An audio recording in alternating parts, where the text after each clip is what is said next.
یوسف علیہ السلام کا ذکر اللہ نے قرآن میں سورہ یوسف میں کیا اور یہ اتنی بہترین سٹوری ہے کہ خود اللہ نے اس کی تعریف کری ہے۔ اگر آپ کو پروفٹ سیریز میں انٹرسٹ ہے تو پلیز میرے چینل کو سبسکرائب کر لیجئے۔ چلیے شروع کرتے ہیں with the real life story of prophet Yusuf علیہ السلام۔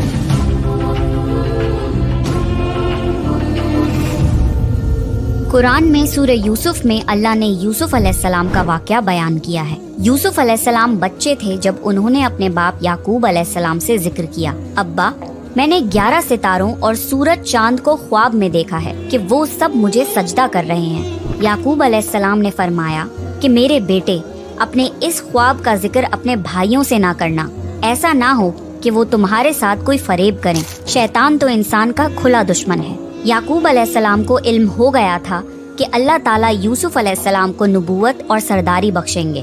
وہ یہ بھی جانتے تھے کہ یوسف علیہ السلام کے بھائی ان سے حسد کرتے ہیں، اس لیے انہوں نے اس خواب کو پوشیدہ رکھنے کو کہا۔ یوسف علیہ السلام کے 11 بھائی تھے۔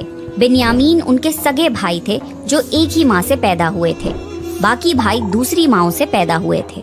بنیامین یوسف علیہ السلام سے چھوٹے تھے اور وہ ان سے حسد نہیں کرتے تھے۔ باقی بھائی یوسف علیہ السلام سے کافی بڑے تھے اور وہ سب یوسف علیہ السلام سے جلتے تھے۔ یوسف علیہ السلام بہت چھوٹے تھے جب ان کی ماں کی وفات ہو گئی تھی، اسی لیے یعقوب علیہ السلام بن ماں کے چھوٹے بچوں کو زیادہ شفقت دیتے تھے۔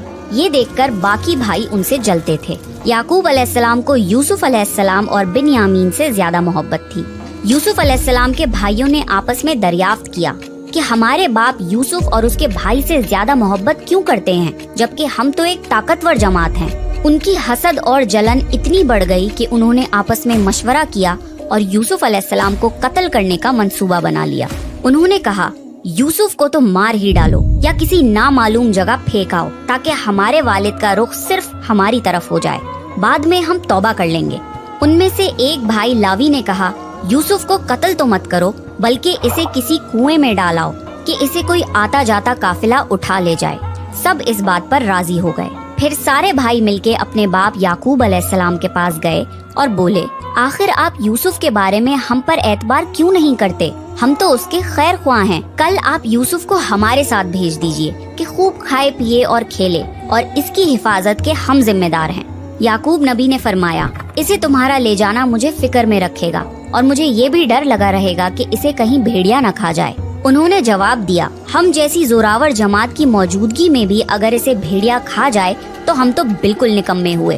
بیٹوں کے بار بار اصرار پر یعقوب علیہ السلام یوسف علیہ السلام کو اپنے بھائیوں کے ساتھ بھیجنے پر رضامند ہو گئے۔ اگلے دن سارے بھائی یوسف علیہ السلام کو لے کر چل دیے۔ راستے میں انہوں نے یوسف علیہ السلام کو خوب مارا پیٹا اور پھر ایک کنویں میں پھینک دیا۔ یوسف علیہ السلام کنویں میں ایک پتھر پر گرے اور وہ اس پر بیٹھ گئے۔ یوسف علیہ السلام کو یہ یقین نہیں آ رہا تھا کہ ان کے بھائیوں نے ان کے ساتھ ایسا کیوں کیا۔ اللہ تعالیٰ نے اس اندھیرے کنویں میں یوسف علیہ السلام پر وحی بھیجی اور انہیں دلاسا دیا کہ بہت جلد وہ اس کنویں سے نکل جائیں گے۔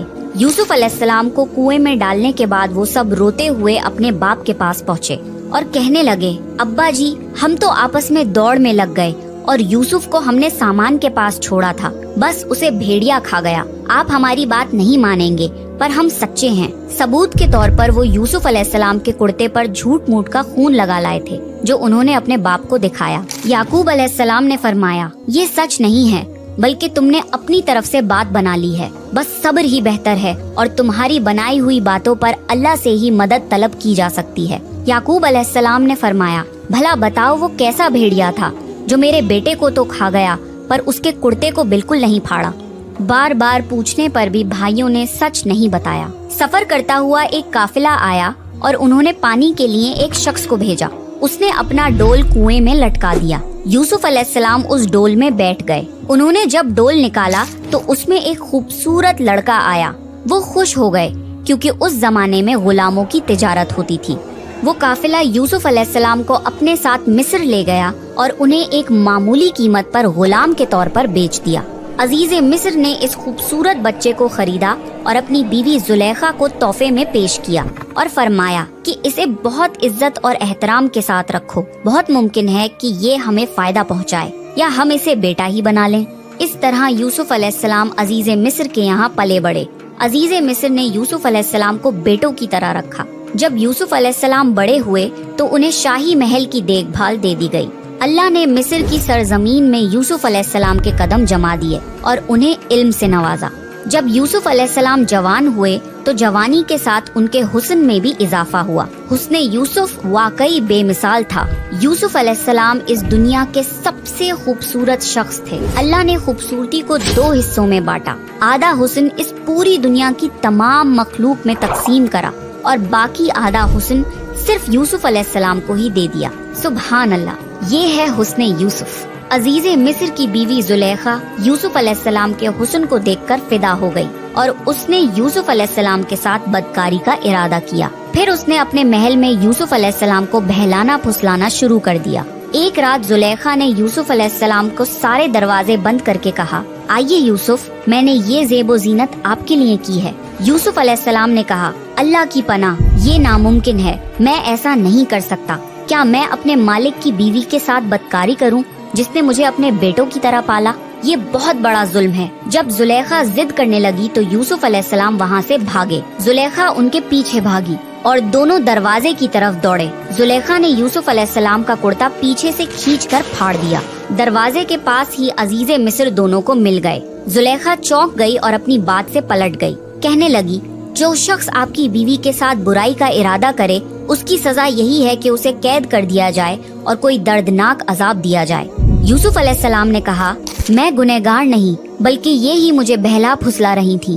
قبیلے کے ایک شخص نے مشورہ دیا کہ اگر یوسف کا کرتا آگے سے پھٹا ہوا ہو تو زلیخا سچی ہے اور یوسف جھوٹ بول رہا ہے، پر اگر کرتا پیچھے سے پھٹا ہو تو یوسف سچا ہے اور زلیخا جھوٹ بول رہی ہے۔ جب عزیز مصر نے دیکھا کہ یوسف علیہ السلام کا کرتا پیچھے سے پھٹا ہوا ہے تو وہ بول اٹھے، یہ تو عورتوں کی چال بازی ہے، بے شک تمہاری چال بازی بہت بڑی ہے۔ انہوں نے یوسف علیہ السلام سے کہا، یوسف، اس بات کو جانے دو اور زلیخا تم اپنے گناہوں کی توبہ کرو۔ عزیز مصر نے اس بات کو دبانے کی کوشش کی اور یوسف علیہ السلام کو اپنے گھر میں ہی رہنے دیا، لیکن پھر یہ بات شہر بھر میں پھیل گئی۔ عورتیں طرح طرح کی باتیں کرنے لگی۔ لوگ زلیخا کو تانے دینے لگے کہ عزیز مصر کی بیوی اپنے جوان غلام کو بہلانے پھسلانے میں لگی رہتی ہے۔ جب زلیخا تک یہ باتیں پہنچی تو اس نے سب کے لیے ایک دعوت کا انتظام کیا اور سب عورتوں کو بلایا۔ سب کے سامنے پھل رکھے گئے اور سب کو ایک چھری دی گئی۔ پھر زلیخا نے یوسف علیہ السلام کو حکم دیا کہ سب کے سامنے مجلس میں پیش ہوں۔ جب شہر بھر کی عورتوں نے یوسف علیہ السلام کو دیکھا تو ان کے حسن کو دیکھ کر اتنا کھو گئیں کہ پھلوں کی بجائے چھری سے اپنے ہاتھوں کو ہی کاٹ لیا اور انہیں پتہ بھی نہیں لگا، اور وہ سب بول اٹھی، یہ انسان تو ہرگز نہیں، یہ تو کوئی فرشتہ ہے۔ اس وقت زلیخا نے کہا، تو یہ ہے وہ جس کے لیے تم سب مجھے تانے دے رہے تھے۔ اس کے بعد شہر کی ساری امیر عورتیں یوسف علیہ السلام کی عاشق ہو گئیں اور ہر ایک کی خواہش تھی کہ یوسف علیہ السلام ان سے محبت کرے۔ انہوں نے ہر طریقہ اختیار کیا کہ وہ کسی طرح یوسف علیہ السلام کے ساتھ بے حیائی کر لیں۔ یوسف علیہ السلام نے اس سب سے پریشان ہو کر اللہ سے دعا کی، اے میرے پروردگار، جس بات کی طرف یہ عورتیں مجھے بلا رہی ہیں اس سے تو مجھے جیل خانہ پسند ہے، مجھے ان کے فریب سے دور کر دے۔ شہر بھر میں یہ بات پھیلتی چلی گئی۔ تب زلیخا اپنے شوہر کے پاس گئی اور کہا، اب کیا کیا جائے، معاملہ بہت پھیل گیا ہے، اس بات کو دبانے کے لیے کچھ کرنا چاہیے۔ عزیز مصر نے اپنی اور اپنی بیوی کی عزت بچانے کے لیے یوسف علیہ السلام کو قید خانے میں ڈلوانے کا فیصلہ کیا۔ پھر یوسف علیہ السلام پر بدکاری کی تہمت لگا کر انہیں قید خانے میں ڈلوا دیا گیا۔ قید خانے کے لوگ جان چکے تھے کہ یوسف علیہ السلام بہت نیک ہیں۔ اس جیل میں 2 لوگوں نے خواب دیکھے اور ان خواب کی تعبیر کے لیے وہ یوسف علیہ السلام کے پاس آئے۔ ان میں سے ایک نے کہا کہ میں نے اپنے آپ کو خواب میں شراب نکالتے ہوئے دیکھا ہے، اور دوسرے نے کہا کہ میں نے اپنے آپ کو دیکھا ہے کہ میں اپنے سر پر روٹیاں اٹھائے ہوئے ہوں جسے پرندے کھا رہے ہیں۔ ہم چاہتے ہیں کہ آپ ہمیں ان خوابوں کی تعبیر بتائیں۔ یوسف علیہ السلام نے سوچا کہ یہ دین کی دعوت دینے کا بہترین موقع ہے۔ انہوں نے سب کو ایک اللہ کی عبادت کرنے کی دعوت دی۔ پھر انہوں نے فرمایا، میں تمہیں یہ بھی بتا سکتا ہوں کہ آج تم سب کو قید خانے میں کون سا کھانا دیا جائے گا، اور یہ علم مجھے میرے رب نے دیا ہے۔ پھر جو کھانا یوسف علیہ السلام نے بتایا تھا وہی کھانا سب کو دیا گیا۔ سب حیرت زدہ تھے اور یوسف علیہ السلام پر ان کا یقین اور بڑھ گیا۔ پھر یوسف علیہ السلام نے ان کے خواب کی تعبیر بتائی۔ کہ تم میں سے ایک تو اپنے بادشاہ کو شراب پلانے پر مقرر ہو جائے گا، لیکن دوسرے کو سولی پر چڑھا دیا جائے گا اور پرندے اس کا سر نوچ نوچ کر کھائیں گے۔ تعبیر سن کر ان میں سے ایک قیدی کہنے لگا کہ میں نے تو یہ خواب دیکھا ہی نہیں۔ اس پر یوسف علیہ السلام نے فرمایا، یہ اللہ کا فیصلہ ہے اور تبدیل نہیں ہو سکتا۔ اور اس میں سے جو دوسرا تھا، اس سے یوسف علیہ السلام نے فرمایا کہ اپنے بادشاہ سے میرا ذکر ضرور کرنا۔ اللہ کو یہ بات بالکل پسند نہیں آئی کہ اللہ کی بجائے یوسف علیہ السلام نے بادشاہ سے سفارش لگوانا چاہی۔ یوسف علیہ السلام کو اپنی غلطی کا احساس ہوا اور انہوں نے اللہ سے فوراً معافی مانگی۔ اللہ نے انہیں معاف کر دیا، پر قید خانے میں ان کی سزا کا وقت بڑھا دیا۔ پھر جیسی یوسف علیہ السلام نے تعبیر کی تھی ویسا ہی ہوا۔ ان میں سے ایک کو پھانسی کی سزا دے دی گئی اور دوسرا بادشاہ کو شراب پلانے پر مقرر کر دیا گیا، لیکن وہ بادشاہ سے یوسف علیہ السلام کا ذکر کرنا بھول گیا، اور اس طرح یوسف علیہ السلام قید خانے میں 7 سال تک رہے۔ کسی کو یہ خبر بھی نہیں تھی کہ یوسف علیہ السلام قید خانے میں ہیں۔ کوئی ان کی سفارش لگانے والا یا قید خانے سے نکالنے والا نہیں تھا۔ ایک مدت بعد مصر کے بادشاہ نے ایک خواب دیکھا۔ بادشاہ نے کہا، میں نے خواب میں دیکھا ہے کہ 7 موٹی تازی فروا گائیں ہیں جن کو 7 دبلی پتلی لاغر گائے کھا رہی ہیں، اور 7 بالیاں ہیں ہری ہری اور دوسری 7 بالکل خشک۔ یہ خواب بادشاہ کو لگاتار آتا تھا اور اس خواب نے بادشاہ کو پریشان کر دیا۔ بادشاہ نے سارے درباریوں اور بڑے بڑے پجاریوں کو بلایا۔ میرے اس خواب کی تعبیر بتاؤ اگر تم خواب کی تعبیر بتا سکو تو۔ شہر کے نامی گرامی پجاریوں نے خواب کی تعبیر کرنے کی کوشش کری، پر وہ کچھ بھی تعبیر نہ کر پائے، اور بادشاہ سے یہ کہہ دیا، یہ تو پریشان کرنے والا معمولی سا خواب ہے۔ پھر بھی بادشاہ کو یہ خواب لگاتار آتے رہے۔ پھر بادشاہ کو شراب پلانے والے قیدی کو یوسف علیہ السلام یاد آئے کہ وہ خوابوں کی تعبیر کرتے ہیں۔ اس نے بادشاہ کو یوسف علیہ السلام کے بارے میں بتایا اور قید خانے جانے کی اجازت مانگی۔ پھر وہ قید خانے گیا اور یوسف علیہ السلام سے مل کر بادشاہ کے خواب کا ذکر کیا۔ تب یوسف علیہ السلام نے خواب کی تعبیر بتائی کہ اب جو 7 سال آئیں گے اس میں بہت بارش برسائی جائے گی اور فصل بہت اچھی ہوگی۔ تم 7 سال تک لگاتار گیہوں بویا کرنا اور فصل کاٹ کر اسے بالیوں یعنی چھلکوں سمیت ہی رہنے دینا۔ اس کے بعد 7 سال نہایت سخت قحط کے آئیں گے، تب تم وہ ذخیرہ کیا ہوا گیہوں استعمال کرنا۔ یوسف علیہ السلام نے صرف خواب کی تعبیر ہی نہیں بتائی بلکہ اس کا علاج بھی بتایا۔ جب یہ بات بادشاہ کو بتائی گئی تو اس نے یوسف علیہ السلام کو قید سے رہا کرنے کا حکم دیا، لیکن یوسف علیہ السلام نے انکار کر دیا کیونکہ وہ کسی احسان کے تحت رہا نہیں ہونا چاہتے تھے بلکہ اپنی بے گناہی ثابت کرنا چاہتے تھے۔ یوسف علیہ السلام نے فرمایا، اپنے بادشاہ سے پوچھو کہ ان عورتوں کا حقیقی واقعہ کیا ہے جنہوں نے اپنے ہاتھ کاٹ لیے تھے۔ قاصد واپس آیا اور اس نے بادشاہ کو یوسف علیہ السلام کا جواب سنایا۔ بادشاہ بہت حیران ہوا کہ اگر کسی قیدی کو 7 سال قید میں رہنے کے بعد رہا ہونے کا موقع ملے تو کوئی کیوں منع کرے گا۔ بادشاہ نے ان ساری عورتوں کو اکٹھا کروایا اور ان سے اس واقعے کی صحیح حقیقت پوچھی۔ ان سب نے جواب دیا کہ ہم نے اپنے اپنے طور سے یوسف کو بہکانے کی کوشش کی، پر ہم نے اس میں کوئی برائی نہیں پائی۔ زلیخا نے بھی اپنے سچ کا اظہار کیا کہ اسی نے یوسف علیہ السلام کو بہکانے کی کوشش کی تھی۔ اس سے یوسف علیہ السلام کی بے گناہی ثابت ہوئی اور بادشاہ کی نظر میں یوسف علیہ السلام کی عزت اور بڑھ گئی۔ بادشاہ نے فرمایا، یوسف کو میرے پاس لاؤ کہ میں انہیں اپنے خاص کاموں کے لیے مقرر کر دوں۔ جب یوسف علیہ السلام بادشاہ کے پاس پہنچے تو بادشاہ نے کہا، آج سے آپ ہمارے یہاں بے حد عزت دار اور اماندار ہیں۔ تب یوسف علیہ السلام نے فرمایا، آپ مجھے ملک کے خزانوں پر مقرر کر دیجئے، میں حفاظت کرنے والا اور باخبر ہوں۔ بادشاہ نے یوسف علیہ السلام کو ملک کا مکمل اختیار دے دیا، اور ایک وقت ایسا آیا کہ بادشاہ کو یوسف علیہ السلام سے زیادہ بھروسے مند اور عزیز اور کوئی نہ تھا۔ اس طرح ملک کے تمام معاملات یوسف علیہ السلام کے اختیار میں آ گئے اور خیر و برکت کے 7 سال شروع ہو گئے۔ یوسف علیہ السلام نے ان 7 سال خوب فصل اگانے کا حکم دیا اور ایک خاص طریقے سے ذخیرے کو چھلکوں سمیت محفوظ کروایا۔ پھر قحط کے 7 سال شروع ہوئے۔ اس قحط نے نہ صرف مصر کو بلکہ فلسطین وغیرہ کے علاقوں کو بھی اپنی لپیٹ میں لے لیا۔ اب کیونکہ مصر بہت خوشحال تھا اور یوسف علیہ السلام نے 7 سال گیہوں بچا کر رکھا تھا، اس لیے لوگ مصر آنے لگے۔ فلسطین میں بھی قحط کی وجہ سے فصل ہونا بند ہو گئی۔ یعقوب علیہ السلام اور ان کے بیٹوں تک بھی قحط کے اثرات پہنچ گئے۔ ان کے علاقے میں نہ فصل ہوتی تھی نہ غلہ ملتا تھا، ملتا بھی تھا تو بہت مہنگا۔